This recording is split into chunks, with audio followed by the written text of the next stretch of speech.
Good job. Count to 5, Shauna. 1, 2, 3, 4, 5. Good girl. Whoa, Fred. Now we're going to go on the hill. Yes, we're going to go up the hill. Can you find me another marble, please? Okay, so this leg has released already. How's this leg? Good girl.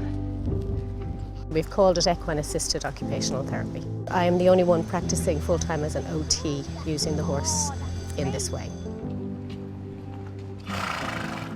Well, normally an occupational therapist will see children in a school environment, in a therapy clinic environment. The horse is a very concentrated, effective tool for balancing sensory processing.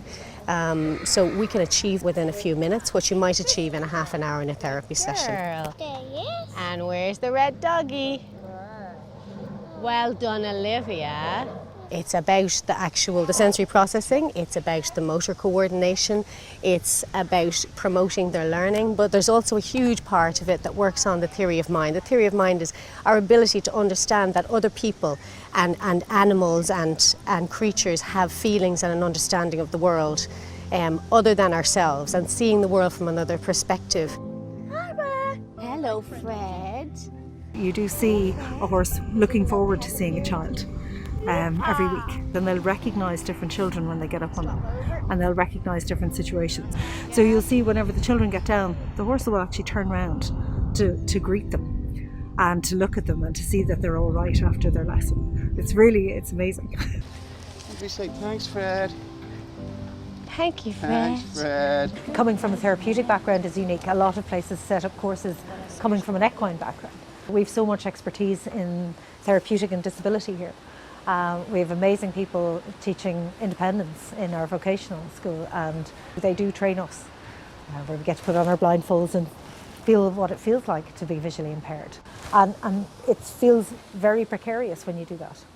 And you realise how much of a leap you're asking people to make to get on this huge animal and trust that you're going to keep them safe. It's kind of like riding a bicycle, but without handlebars and wheels. You could probably find it hard to cycle when you're visually impaired, and it may be easier when riding a horse. Unlike a bicycle, which is an object, a horse has personality and all, and actually has feelings.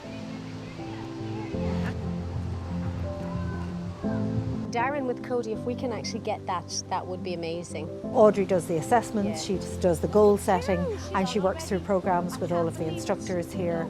And she will say, okay, this child has these requirements. And then we give feedback after every session, and then we tailor the next session based on the feedback that we get that day.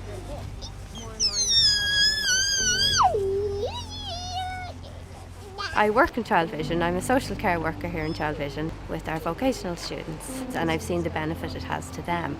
So I thought maybe it might help my little fella. You're doing a great job, Sean. You're the best boy. Sean has a diagnosis of autism, and coinciding with that, a lot of children who have autism have sensory processing difficulties. So that's what we're seeing with Sean. When he arrived, he was quite upset and over-aroused. When we started, he was sitting. He wasn't settling and sitting, so we turned him onto his back.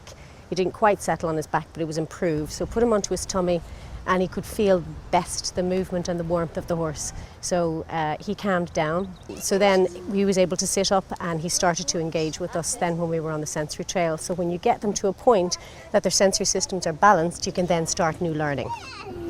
Sean, will Sean get the ring? Will Sean get the ring? Good boy.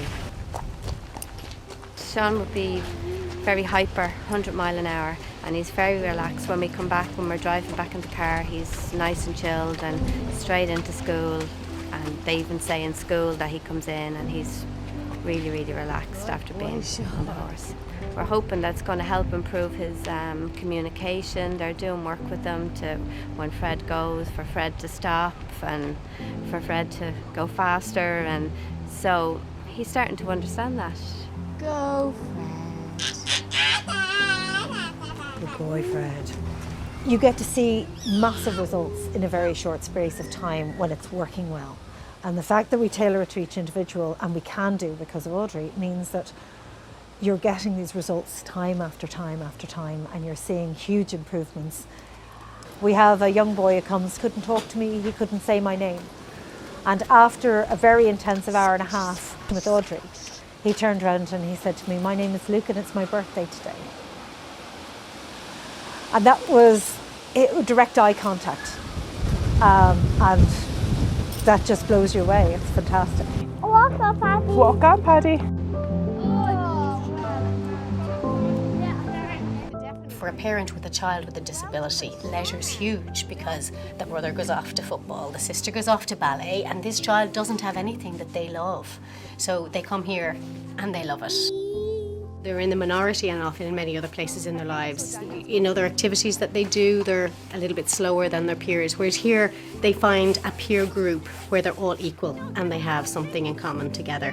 So our goals are not just around being on a horse, they're not just around learning skills to ride, they spread out into the home environment and the whole life of the child. So I think that part of it is unique. Oh, it's so close, Darren! Yeah! This is, hands down, way better than anything we've ever worked at.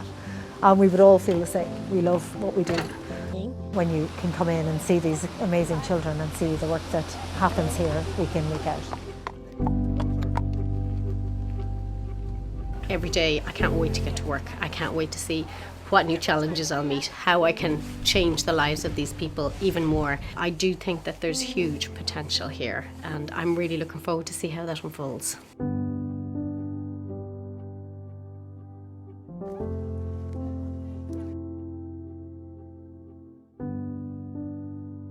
So you've seen the work down in our equine program. You know, it's a tremendous piece of work that we've been really lucky to get sponsorship from the Bon Secours Hospital in Glasnevin. And really, without their help, this program wouldn't exist. So all we have to do is say thank you very much, Bon Secours, for the dedication and the help that you have given to us over the last couple of years. Because otherwise, we just wouldn't have this program.